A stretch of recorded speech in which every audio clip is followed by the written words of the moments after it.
Thank you, Paige. Today's lecture is going to cover a lot of material, and we're going to look at three different traditions, but it's all sort of coming under what happened to Japanese art during the Edo period, when the Tokugawa shogunate, as Trent Maxey explained to us last week, had such a strong control over everything. And you'll see that the way that the shogunate wanted to assert itself and made strong impact on how Japanese art not only was produced, but how it has continued to this day. So let's start. We start, of course, as Trent did last week, showing us where Kyoto, which is down here,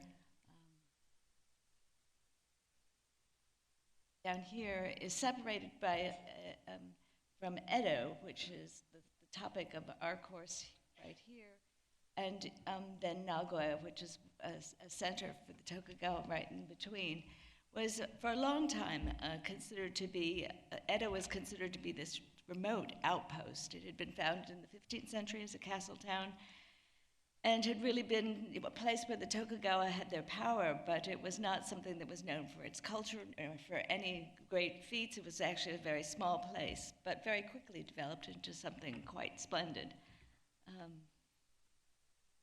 In fact, for a long time, even in the popular imagination, Edo was considered so remote from Kyoto that there was this plain called the Musashino Plain, and poets had always described it as being so remote that there was this grassy plain that was so dense that people could not even see themselves above the grasses that you see, and only Mount Fuji was poking up at the top that you could see on the left-hand side, and the moon itself reflected on the grasses down below. But very quickly it developed. The Tokugawa established themselves in Edo, as Trent showed us last week, and built this castle and developed into a very highly sophisticated castle town, and by the 18th century had over 1 million people. So it went from very humble origins to something quite spectacular in a very short amount of time.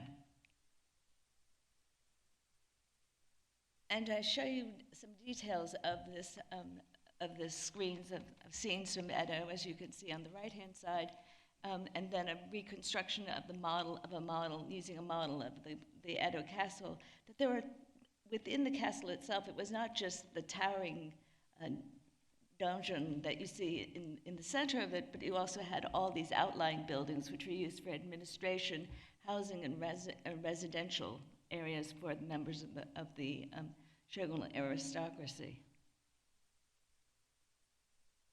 And then we have these huge blocks of stone that were brought in. Over 3,000 shiploads of stone were brought in.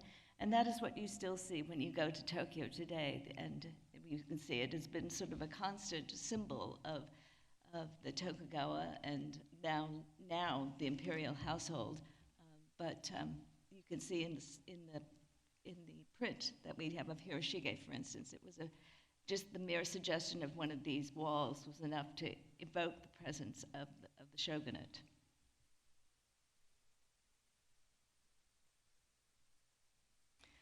I show you here a model that was taken and some drawings that were discovered at the Tokyo National Museum about 40 years ago that reconstruct what the interiors of some of these places would be. And I must say that for those of us who study Edo and Edo painting, it's very tricky because most of this is burned. And so what we're relying upon are either examples of paintings from other places or from models or from sketches that were done. But there's very little that exists in Edo itself from the original time due to the fires that Trent talked about, the Great Meideki fire in the 17th century, but there were constant fires within the city. And then, of course, Tokyo itself was subjected to fire bombings during the Second World War. But you can see that these structures required immense numbers of paintings. These are sliding door paintings that you can see sketches of down below, preparatory sketches that were done, every single surface of these walls required paintings of a type. And it was not only just the castle itself, but as Trent showed us, that there were the different homes of the different kinds of daimyo, the ones who were very loyal to Tokugawa, which were then to the north and to the west, and to the ones that were less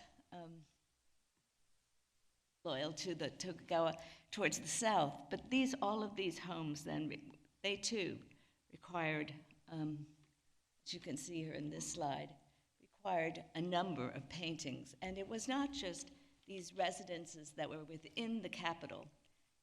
There was maybe, each family may have 1 to 3 different residences within the capital. So you can imagine the numbers of paintings that were required to decorate the interiors of these palaces, these homes. And here you see another slide of a daimyo compound, showing the numbers of structures and therefore the numbers of paintings that would be required. And as Trent mentioned also, there was this system of alternate attendance whereby the daimyo were left their wives and children in the city for, and then on 1 year, then they would then go back to their own home provinces. And in the home provinces actually is where many of the treasures that still have existed remain or have been sold off from these castles. And I show you one screen in the MFA collection of a screen of poppies that is said to have come out from the Maeda family. And the Maeda had their castle here at Kanazawa, just showing you the different families and what they have. And it was from these sort of provincial areas as well as some of the homes in the Edo area from which these treasures emerged. But if you think about it, it's just very similar to what you would find in England, where everyone had their city homes and then they had their country homes. And many of these country homes were really, really quite splendid in themselves. Now, the Tokugawa had very, very strict control over what they thought everyone ought to do. And one part of it was that they declared in the 17th century that only the samurai could wear 2 swords, a long sword and a shorter sword. And this was something that they maintained this prerogative until the 19th century, just at the time when the shogunate was disbanded and when all the samurai, the class itself, was disbanded. But this was the prerogative, and so you could always identify a samurai by the 2 swords that he wore. But it also meant that the Tokugawa were also very insistent that there be all kinds of rules that made a distinction between the rulers and the ruled. And they had a very strong class system, which was based on Chinese ideas of where the samurai were at the top, followed by the farmers, then followed by the artisans, and then lastly at the bottom, the merchants. And in order to make sure that everyone knew their place, they put into law many, many different kinds of very strict laws, some sumptuary legislation. And I'll just read you a few so it gives you some idea of just how much control they exerted over the people at the time. Among the luxuries which it was forbidden to import in 1668 were gold thread, fine woven material not intended for clothing, exotic woods, coral, Holland goods, and curiosities in general. The prohibition of 1683 added woolen material, rasha, and red blankets, which had been permitted earlier. The month when fruits and vegetables could first be sold was specified.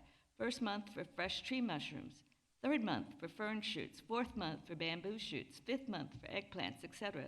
They could not be sold for a higher price initially than they would be later in the season. When entertaining, it was prohibited to serve wild goose, wild duck, crane, swan, and water chestnuts. And these are just some of the very few sumptuary laws that they had in place. Again, this was to make it very clear as to who were the rulers and who was being ruled. Of course, the Japanese, there's always part of this pushback that comes with any kind of rule, I think, and such a sort of rigid society. People found ways of pushing back, and these laws were often known as the 3-day laws because people would hear them and then sort of very quickly ignore them. But they were there nonetheless. And it's this theory of having these laws that I want to examine today. Now, we were in Edo, and as I said, when the Tokugawa went to Edo, there was very little culture in that area. And so they looked back to Kyoto, and they looked back to the age of the Ashikaga rulers who had preceded them, um, people who had lived, like Yoshimasu, who had lived in the 15th century, others living in the 14th century, and looked back for them as models for how to be the good rulers. And for them, for the Tokugawa, it was very important because they had come to power through military might. But peace was established. They were very effective at establishing peace and creating different alliances and controlling all of the military forces, so that gradually it became more important that they be perceived as not only militarily strong, but also very well versed in civil administration, and also be seen as very cultured people as well. So that we often talk about the distinction between something called bun, which is the culture and civilization part of it, and the bu, which is the arm part itself. And those two were in balance with each other. And so they looked to the Ashikaga family, people like Yoshikaga Yoshimasa, as examples of how to pattern themselves, and what institutions to develop, and what cultural trends were important. And one of them during Yoshimasa's time, of course, was that they had adopted ink painting styles from China.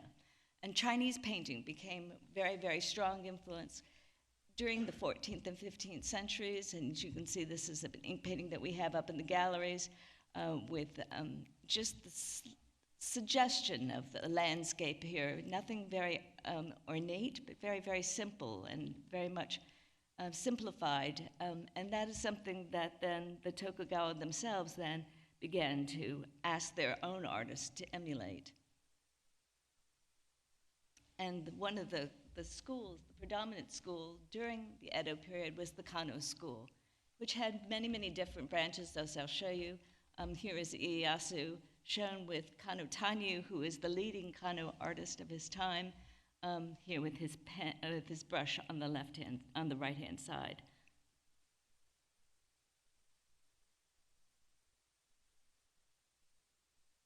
If we were going to look at large structures, monumental structures in which Tanyu participated, we really won't find it in Edo itself because, as I said, most of those have burned. But we can go look in Kyoto and look at Nijo Castle, where Tanyu participated in the decorative scheme for this castle that was made by the Tokugawa to receive the emperor. They asked the emperor to come to them. It was a real power show, a show of power on their part to have the emperor pay a call on the shogun rather than the other way around. And here in this formal reception area, we have this very strong pine tree in the tokonomo, or the alcove, with sliding doors, again, with designs of strong pines in gold and green, and hawks also as part of the composition. And this was very carefully designed by Tanyu so as to suggest the power of the shogun.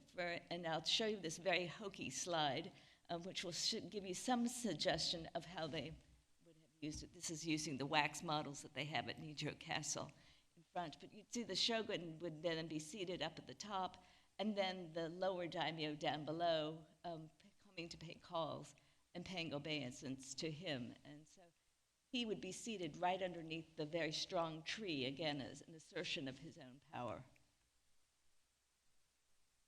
But Tanyu worked in many different styles, and so it was for the formal things, it was this gold and lots of green and holly polychrome. But in the more private areas, they would then go back to more simplified, just landscapes in ink on paper, as you see here. And this is part of the same complex at Nijo Castle. Again, looking at works that were done by Tanyu in sort of the formal style on the left-hand side of tigers and bamboo, and then something, again, more informal on the four accomplishments you see that was originally at Nagoya Castle.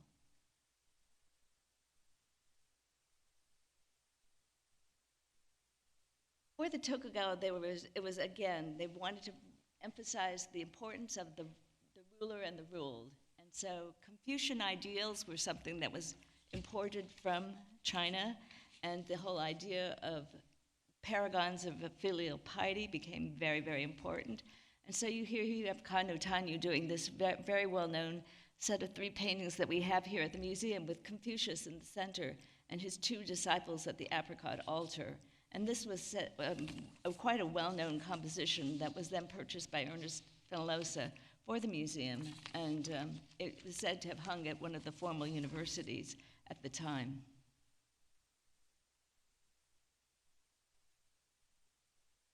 Now, in order to make sure that the system was very, very productive, the Kano school was divided up into different ateliers, basically, or different schools within the city of Edo. And so Kano Tanyu himself took one group, and he had his own circle, and then his brother, Kano Naonobu, had another, which was the Kobikicho house of the Kano school, and then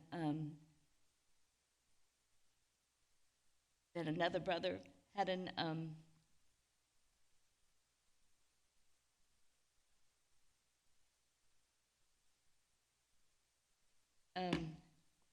Kano Yasunobu had yet a third, and there was one more. There are 4 different houses associated with the Kano. And they had a system. They not only did all of these different paintings with Confucian topics, and the repertoire became fairly constant among these different schools. But they also had a working method that was very, very organized. And it may not look so in this particular drawing, which shows one of the Kano studios, later studios, but there was very organized with different pupils taking different positions, being responsible for different parts of a painting, and other people then coming up, learning how to do certain things. And it was said that the training for a painter going through the Kano system often took something like 10 to 11 years before they were ready then to make their way. It was a tightly organized system with the head artist, of course, at the top of it, and that his, after he died, then it would be passed on to his eldest son or to someone who married into the family, but it was done by blood relations primarily in the Kano schools, so that you had a very large number of artists being trained by this school and going through the system. And there were essentially 4 main houses of the Kano in Edo, but then there was also, there were 16 ateliers of trained artists trained by the Kano, but that were not necessarily of their blood lineage. And then there were all these other artists who had been trained by the Kano, but were working separately, independently for different daimyo. And last of all, then there were the town's artists that were trained by the Kano, but were really commercial painters taking out bids from anyone who needed paintings being done. But it was very, very organized, and because of that, because they also chronicled which artists and created these very extensive biographies of these different artists, it became a very, very established system. And we at the MFA have an incredibly large collection of Kano paintings. We have probably about 750 Kano paintings alone, because one of the reasons being is that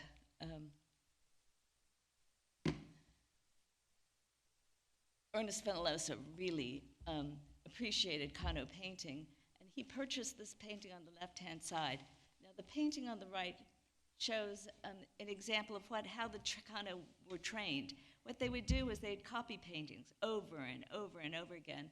I happen to have this one that I show you on the slide on the right from someone who mailed it into the MFA saying, I've got a painting and I want to sell it to you. And I get these all the time, and some copies are much, much closer. I mean, there's some that I only had black and white images of that are very much like the painting on the left, this 15th century painting, that 15th, 16th century painting that we have of the white robe Kanwon that belonged to Fenollosa, that he purchased from one of the daimyo on the island of near Shikoku. But you can see that this is a 19th century artist on the right-hand side trying to do his own version of the same painting. And so they copied these paintings over and over and over again.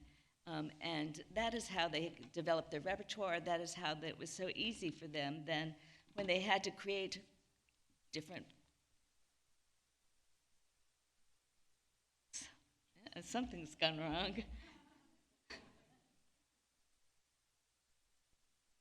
Why don't I, while we're trying to figure out the slides things, does anyone have any questions at this point? I don't think this is going to teach us what I want you to see. Yes.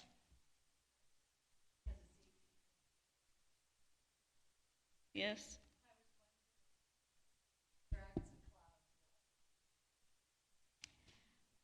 Yes, that the word is yes. Exactly when, I can't tell you. All of the works in our collection are on light-sensitive materials. Paper and silk are very, very light-sensitive. And so we generally show things after 5 years. Once they've been up, it takes about another 5 years. But what I can't tell you is because we're in the process of installing all of the Japanese galleries, is what the new schedule is going to be and how we're going to work things in for different rotations. So the word is yes, it will happen, but I can't tell you exactly when yet. Okay. Any other questions? We'll move on.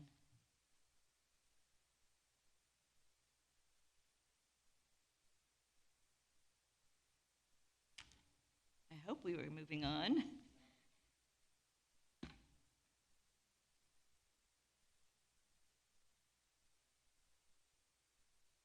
I tried to do that, and nothing's happening.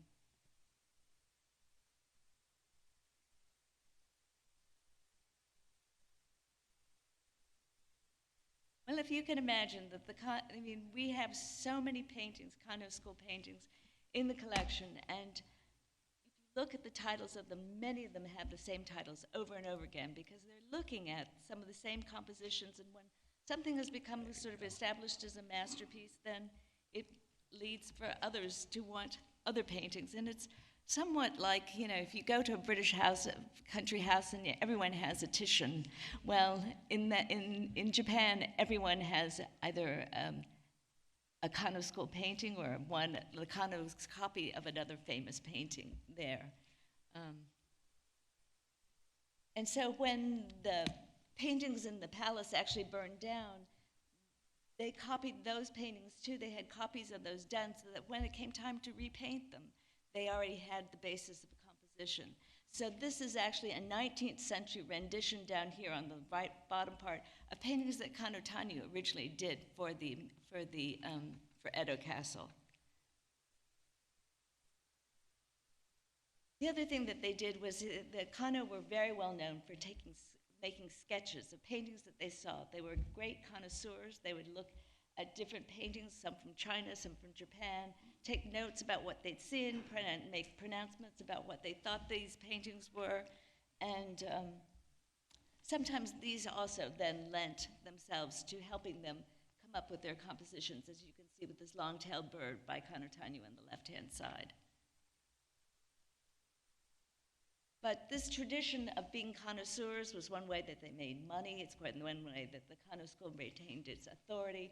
And one of the latter members of the Kano school turned out to be Ernest Fenollosa. He got adopted by the Kano family. And here you can see in the center, this is a blow-up of one of his connoisseur cards that I found inside one of our painting boxes. It is, as Sarah Thompson will tell you, she wondered, who wrote these ugly characters? Well, they were Fenollosa's characters in Japanese, giving the pronouncement about the painting on the left-hand side. You can see that we don't think it's by this Kano Gyokuraku anymore, but we do think it's still quite a fine 16th century painting, so that Fenollosa learned very, very quickly. He says in Japanese, he says it was done, but this is number 107 of the group that he's done. The painting is by Gyokuraku, and he thinks it's of a very high class, of which he says in the center. And then he gives his name in very big letters, Kano Eitan, and then in English, then he repeats the information and says that he saw this in 1884. So this is a tradition that continued through on, and it is something that the Kano were really some of the few that were permitted to have this kind of authority by pronouncing on different kinds of paintings in people's collections.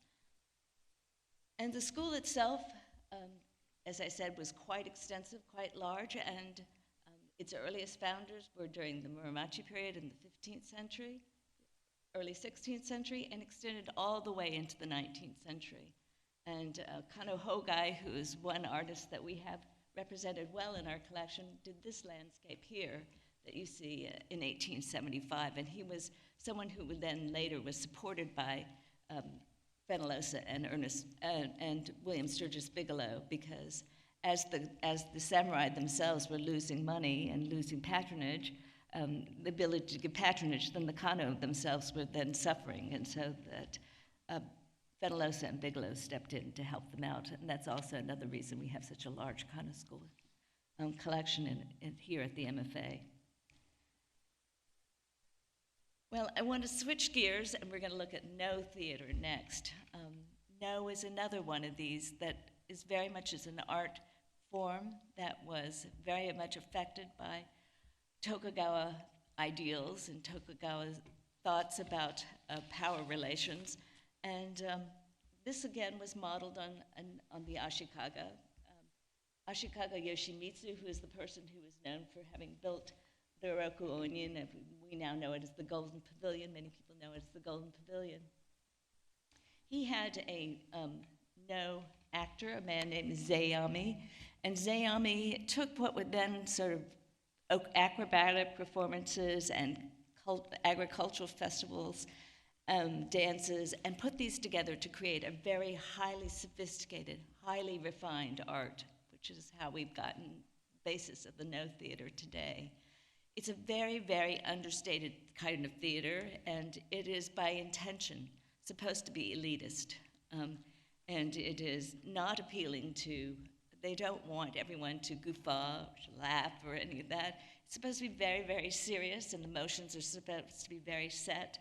And in fact, when the Tokugawa took over, they decided that it would become the formal state theater for the Tokugawa, and that there were correct ways of performing, correct ways of doing everything.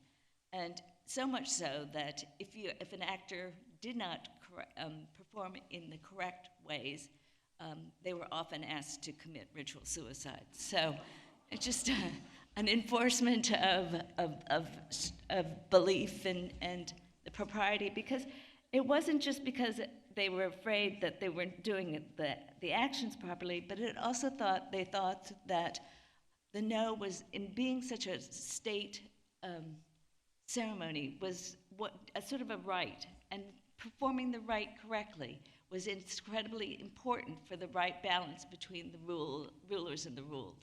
And so therefore, it was really important that all of these traditions be upkept. And here I show you a No performance inside a residence, presumably in Edo. And it's a very understated theater with sometimes it can be performed inside a theater like this, or sometimes outside with this very minimalist background with a wooden stage and the pine pillar, pine image on the background. But what really sets off the No is the wearing of beautiful, luscious robes and the wearing of the masks, which are worn by men playing women and female and male roles. But these robes themselves originally were not robes that were designed for the theater.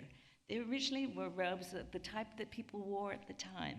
And so I show you a No robe on the right-hand side, and I show you on the left-hand side a similar type of robe that was worn by someone every day. And it is said that in the 15th century, there were often performances where the nobles would take off all their clothes and present them to the actors as donations and recognition of superb performances.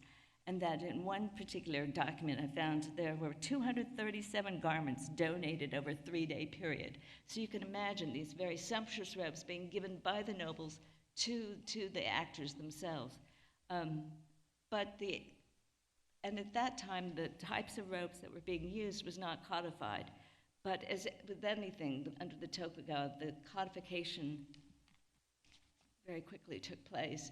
And so that there were certain kinds of robes that were worn for certain kinds of performances, and certain kinds of masks that were worn for certain kinds of performances. And so, for one, there is this robe called a kata-ori, which you see here with a man wearing a female mask.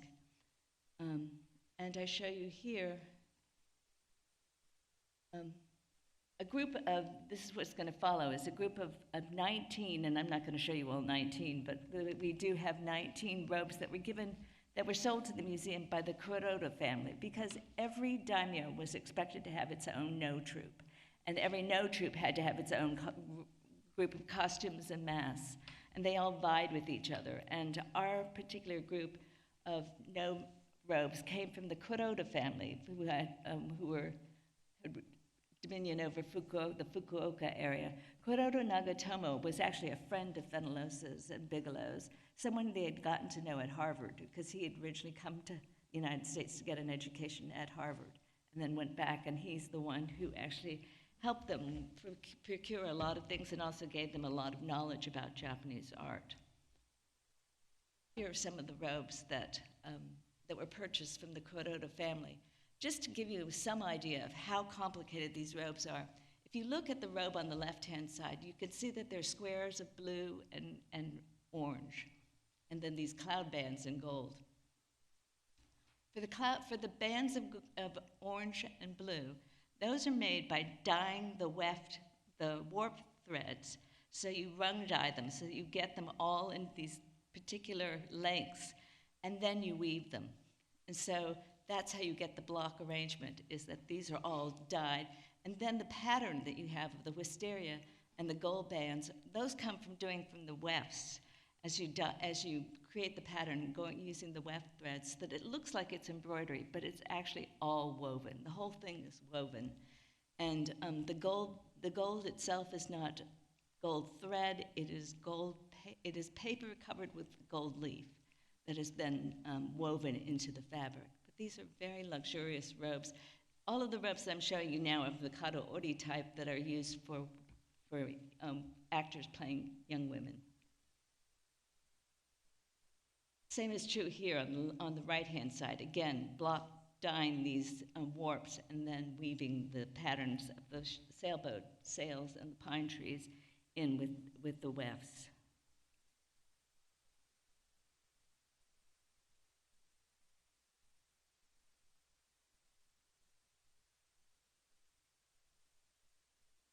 And I show you this one to show you that if you look very carefully at this one on the right-hand side, which we had up last year when the galleries first opened, you can see that if you look very, very carefully at the robe on the left-hand side in the Tokyo National Museum collection, you can see that the patterns are the same. The colors are different, but the patterns are the same. And that's because when they lay out these looms, it's such hard work. They don't want to do it just once. It's estimated that perhaps they'd make up to 5 robes at a time. And of course, different daimyo in different areas needed different robes, so that they would then, you might find this one in Kyushu, and you might find another one then somewhere else in another daimyo collection. But that's how these robes were produced. They were all produced often in Kyoto, in the Nishijin area, and then from there were disseminated out.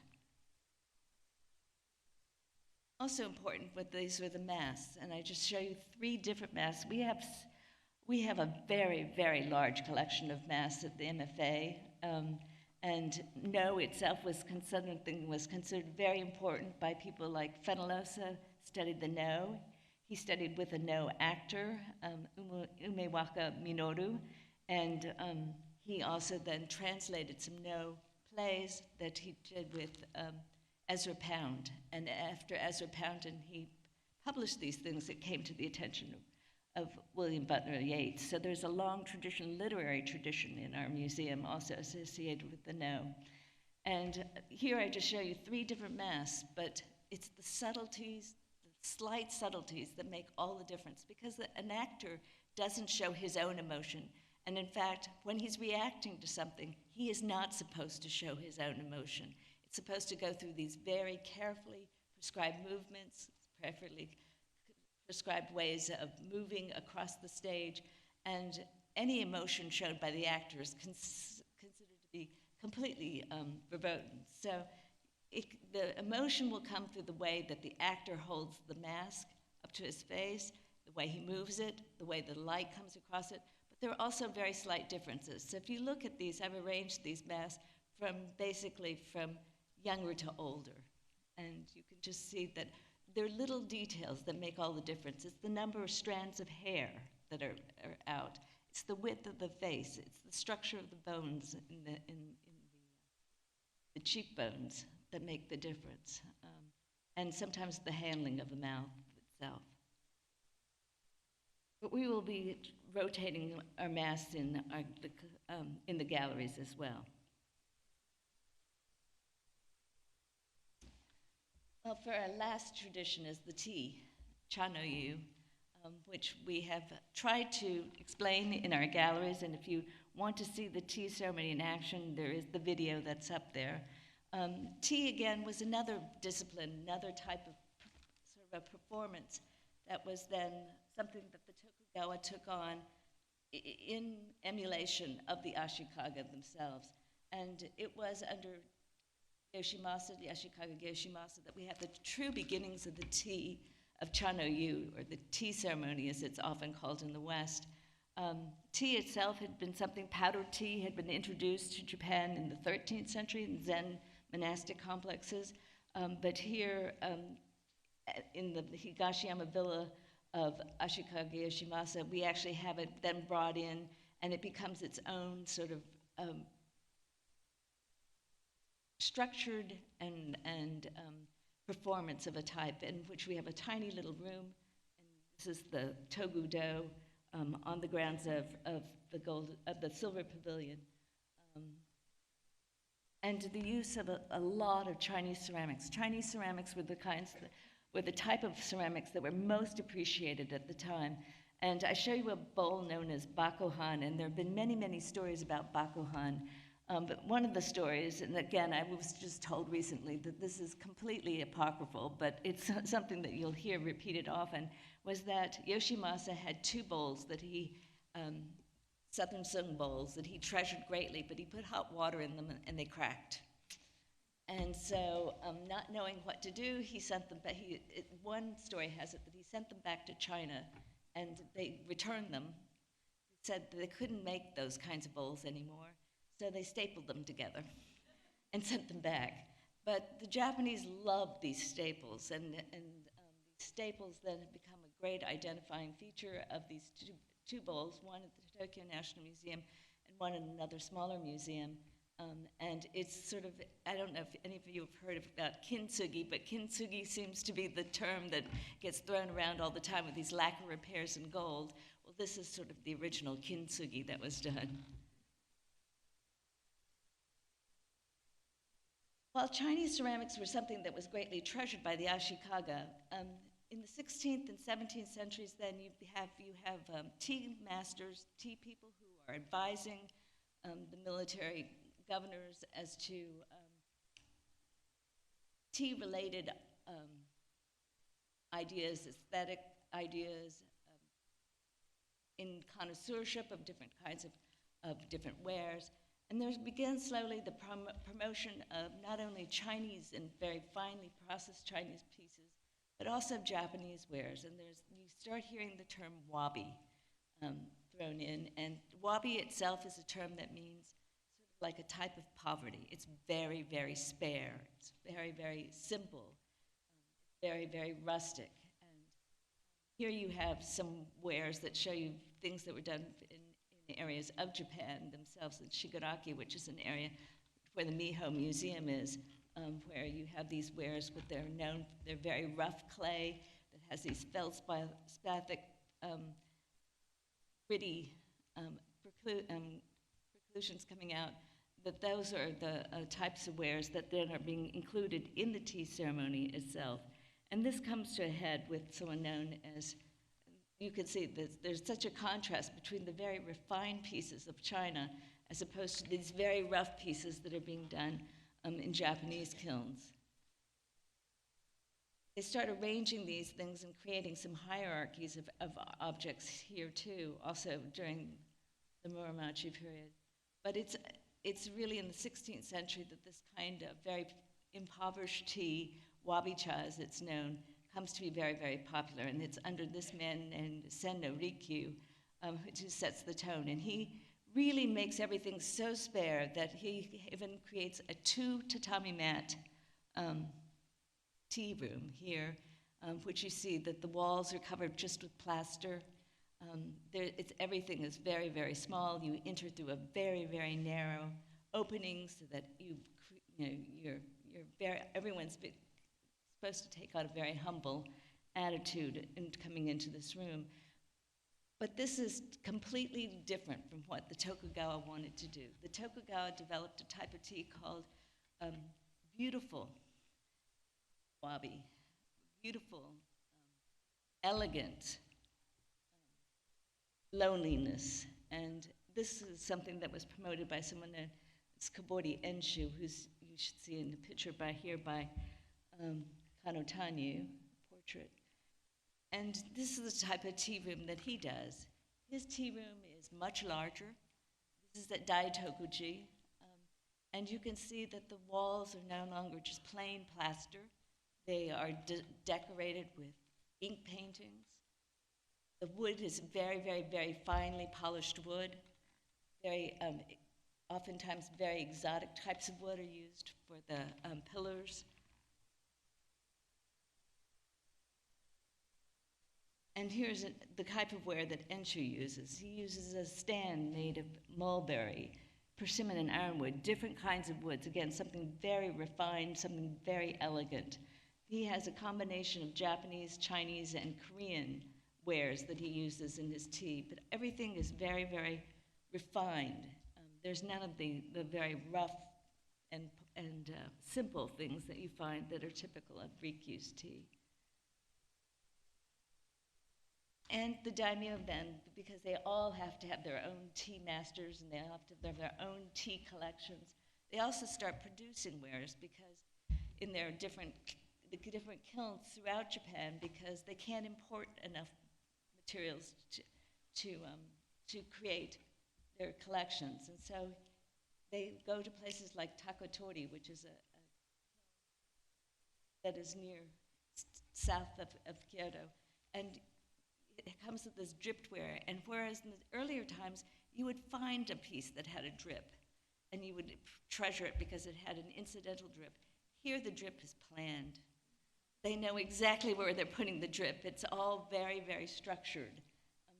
And it's supposed to look, it's got a certain symmetry to it. And the colors themselves are always very, very carefully done. It's not the accidental firing that one gets of glazes that one finds of an earlier time. But all of this becomes very, very codified too, because the tea masters then start following and start dictating as to who ought to do what and how it ought to be done. And the descendants of Senno Rikyu take over and form major tea schools, and everyone has to follow the ways that the master before that did that, and the master before that did that, and it's no longer about whether you're purely talented, or whether you become a tea master or the head of a school. It has to do with, do you have the right blood? Do you have the right bloodline? And this is something that the Tokugawa in many ways encouraged because, of course, it keeps this order in society that they very much prized. There is the one last tea master who I'd like to take a look at, and that is Matsudaira Fumai. And Matsudaira Fumai was a government official. He was the government official who governed the area around Matsue, which is on the Japan Sea coast. And he was a very, very influential tea master, but he had a slightly different attitude than people of his time, and for that reason, the tea schools have kind of ignored him until quite recently. Matsudaira Fumai really strongly urged that people should not just take for granted the ranking systems of different ceramics that the tea schools had perpetuated. He really believed that you should use your own eyes. You should look at them. You should actually look at the pieces. That oftentimes the pieces were being ranked, but people had never even seen them. They were just using the reputation that had been received and passed on. And so he started doing this so very methodically, where he would look at pieces and he would judge for himself, and he would make categories of types of objects. This is one that is one of his favorites. It's a tea jar, southern stone jar dating to the 13th century. And it's something that he really appreciated and could articulate, like the shape of it and why this particular shape was so important, why the glaze was so important. And this is how he transported this one particular piece back and forth with him from Edo to Matsue when he went back and forth on his travels, when he had to go back to the home provinces. That's the one piece down in the bottom left. These are all the different bags that were made for it over time, all the different boxes that it could then rest in, and then all the documents that went with it. But it's something that he really studied, it's something that he really learned to appreciate, and it's something that he also thought that people should learn from him, that he could tell people what to look for and encourage other people to look at them. Just one last thing that I want to show you is that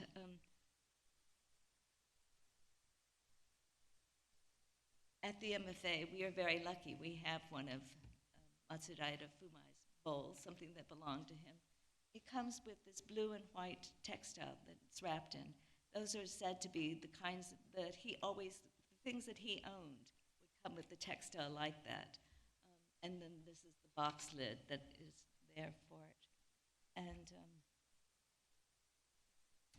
this is the bowl itself that's in there. And what he named it, I mean, there's a whole tradition in Japanese teawares of naming things. He named this object faintly dyed, and the reason it's called faintly dyed is because you had a vat of dye, and you dip something in there. There's some of the first colors are very, very light. And from the interior of it, he felt as though it took on some of the hues that first dyeing takes on when you're dipping a piece of cloth into the vats, and that's what he wanted people to be able to see in this particular. But it's a simple tea bowl, but it's one that takes some of the refined elements that were so important for daimyo tea, but at the same time then still retains some of the rough simplicity that one finds in the earlier teawares as well. The kind of system that I've been talking about, these lineage systems, are really, really important in Japan. And you'll hear a lot, I mean, we all talk about Japan has all these traditions, how wonderful Japanese tradition is.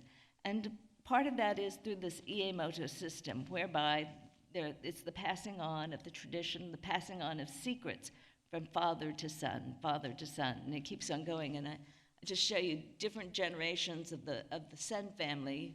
Senyo Rikyu is the first generation. You can see the different generations, the different branches that have come from that particular family. They have very, very strictly, I mean, we have Urasenke here in Boston. Omote Senke is another one of these tea schools that has come out from the Sen family. But they have very prescribed ways of doing things, and they have been really very instrumental in perpetuating how tea is practiced. And it's not only the way that tea is practiced, but it's also the different kinds of craftsmen that are supported by this, because for every tea practice, then there are all these ceramics that need to be made. There need to be lacquerwares. There need to be all the textile bags that I showed you, bamboo work. All of these different groups are part of the economy of creating this tea world. And it's very important that these families also continue father to son, so that there's a whole structure behind this, of this Iemoto system. What I think was important about what Matsudaira Fumai says, and it's something that for us all to consider, is that Yes, in Japan, just like the Kano school, where it just went on for hundreds of years, the same school being able to produce these paintings very quickly and being able to do it very efficiently. But it also means that sometimes there's not a lot of inspiration in some of these paintings. Same way that tea, as Matsudaira Fumai complained about it, tea could become very, very stultified. So it's important that you have these people who then balance the tradition then with a slightly more all-encompassing understanding of the tradition than to produce something slightly different. So that on the outward side, it may be very similar, but that inward, that you can keep a certain spirit going with it. But this is not necessarily what is the most exciting part of Japanese art, but I think it goes to explain a lot about why, when we talk about tradition, this is what is behind the tradition. And next week, my colleague Sarah Thompson will talk to you about a lot of the things that are the pushback against this whole type of system, where people are allowed to cut free from some of the strictures. But the Tokugawa government was a very, very, very strong presence and very much tightly controlled patronage during the time. And it's not something that we hear a lot about, but I thought it was something that if you want to understand what happened in Edo, you need to know what the ruled wanted people to, how they wanted everyone to behave, how they wanted art to be created.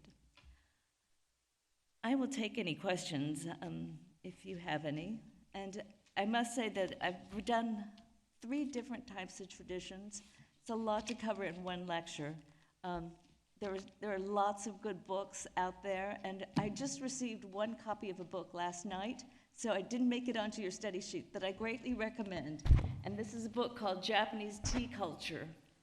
Let's see. Japanese Tea Culture, The Heart and Form of Cha no Yu. And this is written by Kumakura Isao. One of his books is on your book list.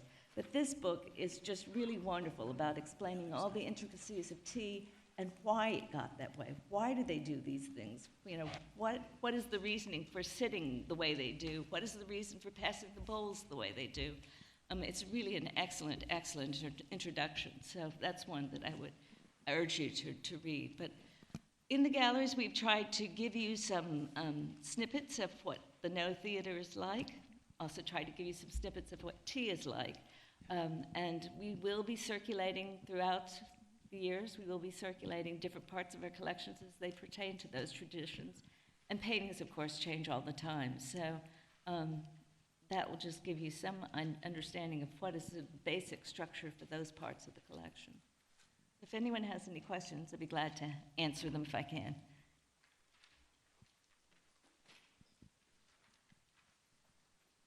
With a microphone here?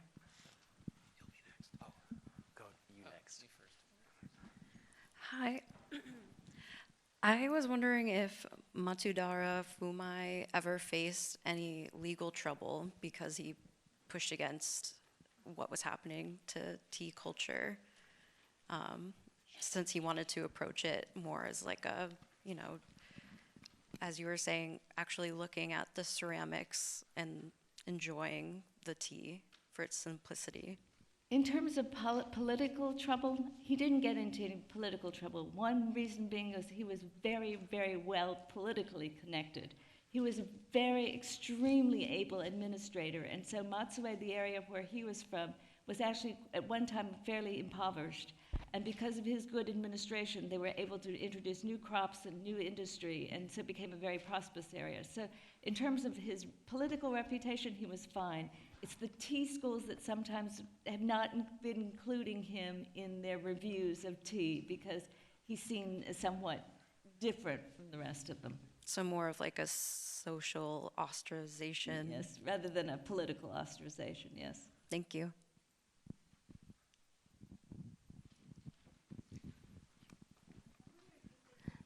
Sorry, we have one question over there, and then I'll come to you. So I had a question about the Kano school and the copies of paintings. So when, say, a painting was destroyed and someone made a copy and they found a copy of it, were these copies always done by iterations of the Kano school, or were they done by anybody? Was it?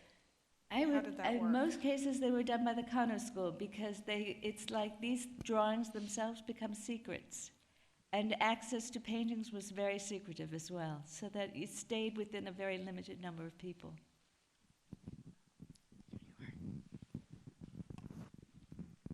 I wonder, if you might speak to what is kabuki versus no theater? Well, Sarah, do you want to help? No theater is the very aristocratic form that I talked about today. Just to give you some word, that in Japanese, the term for no costume is no shozoku. And shozoku is a term that is used for aristocratic clothing. Kabuki costumes are called kabuki isho, and isho is something called for commoner's clothing. So that sort of tells you something right there, that there's a distinction. And where no itself, as I said, very understated, very stately movements, everything controlled. Kabuki often has these very flamboyant moments that you would never find in no.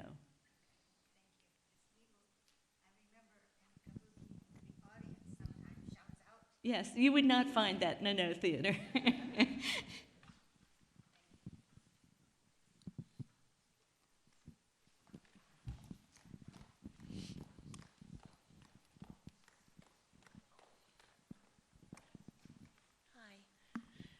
You had mentioned that there's a lot of fires during the 17th century and that there wasn't a lot of artwork.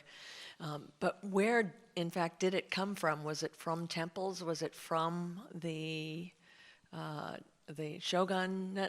Where did all the existing that has survived today originally come from? Some of these examples have come that I showed you were from other cities that were not in Edo itself. These were artists that were active. For instance, Tanya was active in Edo, but he was also active in other areas. So that those are some of the examples that I've used. What is wonderful about these sliding doors is they can be taken off their tracks and transported.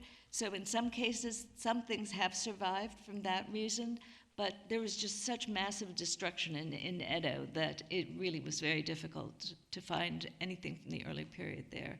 One reason that we have so many woodblock prints is not because they have survived in Japan. It was that since so many things were shipped out in the 19th century to the West, we have a lot of prints. But it's not because if they had stayed in Tokyo with the fire bombings, so much of that would have been lost too.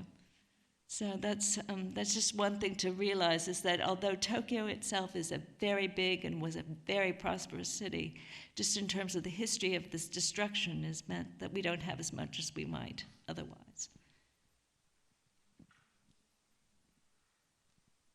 Any other questions? Well, I urge you to go to the galleries. That's the best place to see things and to look at the art there. And as I said, we're trying to keep very much a structure within the gallery, so that the gallery that has been most recently renovated in front of the temple room is meant as an introductory gallery, and so that there will always be material related to related to the tea, so that people can understand those traditions a little bit more. These change every 6 months, so we're due for a change the first week of November, and some of the things that I've shown you today are in view, and some things will be in view in the future. So I urge you to come and look at the galleries. Thank you.